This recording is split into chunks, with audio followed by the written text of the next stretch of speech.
Merhabalar sevgili dostlarım, kıymetli takipçilerim hoş geldiniz. 29 Ekim Cumhuriyet Bayramımız kutlu olsun. Daha nice yüzyıllar boyunca Cumhuriyetimizi yaşatmaya and içiyoruz. Hepinize sevgi dolu bir gün diliyorum arkadaşlar. Şimdi bugünkü yayında 29 ve 30 Ekim'den bahsedeceğim sizlere. Şimdi önemli bir gökyüzü olayı gerçekleşecek. Bugün akşam saat 7 sıralarında Merkür Akrep Burcu'na geçecek. Merkür Akrep Burcu'na geçerek 2 derece Akrep Burcu'nda yaşadığımız Güneş tutulmasının derecesine doğru yaklaşıyor olacak. Bu da ne demek? Bir gezegenin tutulma derecesine ilk gelen gezegenin aslında diyelim tam olarak oraya gelmesi o tutulmayı aktifleştirmesi anlamına geliyor. Dolayısıyla da burada dikkat etmemiz gereken önemli konular olacak. Şimdi sizlere vereceğim pazar günü için, cumartesi pazar günü için açılardan da bahsedeceğim. Önemli saatleri de vereceğim. Özellikle 2 derece güneş tutulmasından etki almış arkadaşlar. Önümüzdeki 2 gün. Buraya aslında pazartesi günü de dahil de etsek iyi olur. Hani Merkür burada çok sivri dilli çalışacak. Böyle insanın yarasına tuz basar ya bazı insanlar. Acımasızdır. Dolayısıyla da bu kavgalara, tartışmalara müsait bir zaman dilimi olabilir. Özellikle cumartesi günü saat 16'ya kadar olan süreç burada daha güçlü olabilir. Evet, o saatte hala Merkür Akrep'e geçmemiş olacak ama şimdi gökyüzünde mesela ayın Mars'la bir karşıtlığı var. Hemen sabah 6'da başlıyor etkisi. Saat 9'a kadar neredeyse etkili.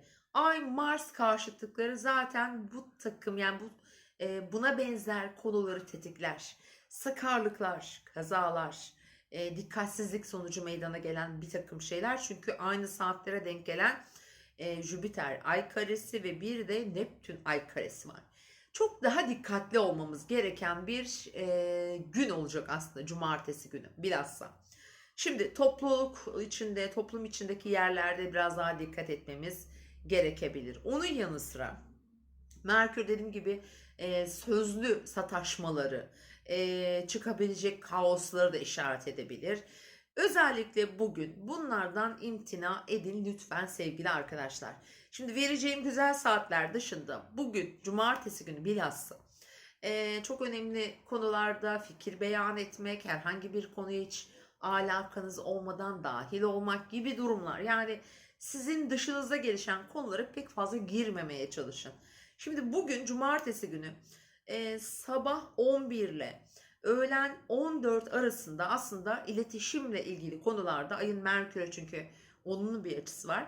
Değerlendirebileceğimiz bir zaman bir projeyi anlatmak, önemli bir konuda tanıtım yapmak, bir bilgi, bir teklif, bir açılım. Maddi konular için de bunu kullanabilirsiniz. Şimdi bu saatler aralığında ama tabii ki Mars'ın da karşıtlığı, aynı zamanda Neptün'ün karesi dağılma, yanılma, kandırılma gibi durumları da işaret ediyor. Buna da dikkat edin. Dolandırıcılık gibi konuların da çok daha ön plana çıkacağı bir süreç. Çünkü Mars unutmuyoruz İkizler Burcu'nda ve hemen artık Mars tam retroya girme günlerinde. Dolayısıyla retroların ilk başlangıç günleri de çok etkili olacağı için. Bir de bu tutulma etkisi var.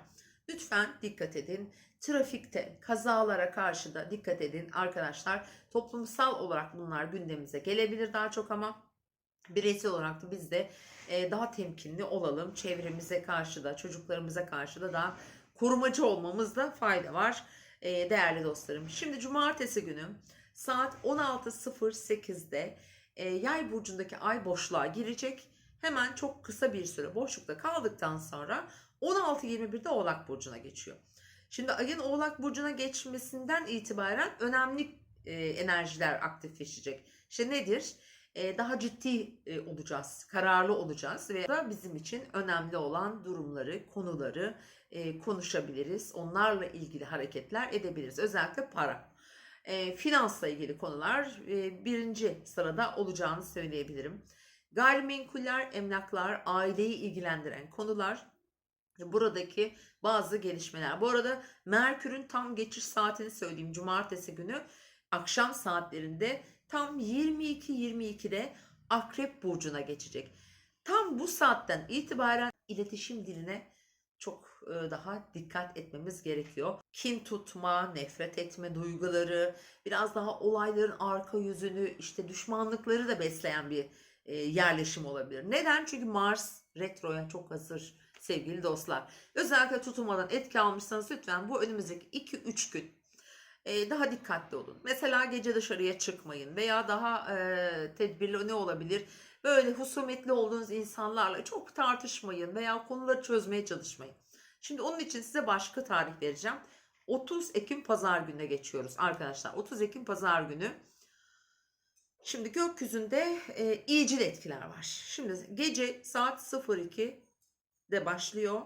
Sabah 06'ya kadar Ay Güneş, Ay Venüs etkisi var. Uyumlu etkileri var. Pazar gününün ilk saatleri gayet verimli. Eğer böyle bir girişim istiyorsanız yine öğle 13.59-14.59 arası gerçekten ay ve düğümlerin uyumlu açısı var. Önemli konuşmaları, önemli işleri başlatmak, maddi konularda bir takım ihtiyaçlarımızı karşılamak veya bir iş toplantısı veya gelecekle ilgili bir hedef belirleme için bir durum varsa tam olarak bugünü kullanabilirsiniz. Bu arada tam 30 Ekim günü saat 16.25'te Mars resmi olarak retrosuna da başlıyor. Ha bu demek değil ki herkese çok kötü gelecek. Asla değil. Bazılarımıza çok iyi gelecek gerçekten. Doğum haritası izin veren arkadaşlara, özellikle Mars'ı retro olan arkadaşlar, özellikle hava gruplarında olan arkadaşlara daha iyi gelecek. Yalnız Mars'ınız bir balıktaysa, Başak, Yay, ikizlerde ve retro değilse özellikle çok daha dikkatli olmanız gerekiyor. Hem fiziksel hem duygusal anlamda daha agresif olabiliriz ve biraz engellenmiş ve kısıtlanmış da hissedebiliriz kendimizi. Özellikle bu hafta sonu hani Merkür'ün tam akrebe geçtiği anlarda bunların hepsi aktif olacağı için gerçekten önemli olacak. Ama çok ciddi konular için dediğim gibi pazar günü yani güzel bir gün. Pazar günü neredeyse tümünü kullanabilirsiniz. Ama pazar günü saat 16.25'ten itibaren Mars retrosu resmen başlıyor. Ta 15 Ocağı kadar sürecek. Bakalım o andan itibaren yaşamımızda neler yavaşlayacak, neler duracak, geçmişten kimler gelecek, ne haberler alacağız. Hepimizin hayatında çok önemli rolü olacak. Bu arada Mars retrosunun sevgili dostlarım. Şimdi cumartesi gününün güzel saatlerini söylüyorum sizlere. Önemli görüşme, konuşma, talep için çok da mecbur kalmadıkça yapmayın ama bu saatleri kullanabilirsiniz. Sabah 10.52-11.46. İkinci saatim 17.09-18.03. Üçüncü saatim 00.41-01.47 sevgili arkadaşlar. Cumartesi günü bu saatleri daha keyifli kullanabilirsiniz. Şimdi pazar günü için o özel bizim için daha rahat ilerleyeceğimiz saatleri söylüyorum. 08.12, 09.05 hakikaten çok keyifli bir pazar sabahı olacağını söyleyebilirim. Aile toplantıları, yemekler, böyle önemli konuları konuşmak için bu saat özellikle çok iyi. İkincisi 14.27, 15.21 sevgili arkadaşlar. Çok şanslı bir saat. Şimdi tutulma etkisi alıyor bu saat. Tutulmadan olumlu etkiler alan arkadaşlar güzel sürprizlerle karşılaşabilirsiniz. Çünkü bugün akşam saatlerinde ayın Uranüs'te de bir 120'liği var. Tam olarak 21 sıralarında 20'de başlar etkisi.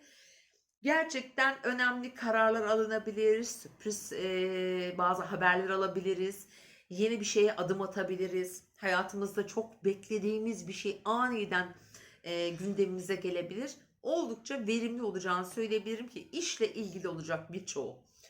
Evet, pazar günkü son açım yine çok sürprizli, aslında en sürprizli açı 21-21, 22-28 arası pazar akşam saatleri.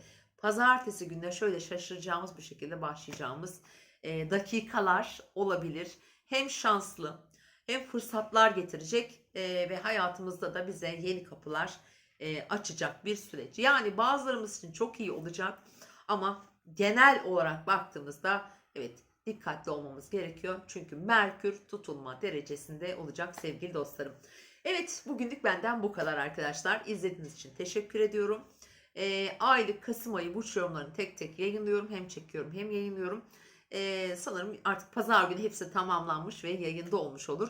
Keyifli seyirler diliyorum. Lütfen yorum yapmayı, beğeni yapmayı ve paylaşmayı unutmayın. Aylık burç yorumlarından bahsediyorum. Tabii ki bu yayını da beğenebilirsiniz. Kendinize iyi bakın. Tekrar görüşmek üzere. Hoşçakalın.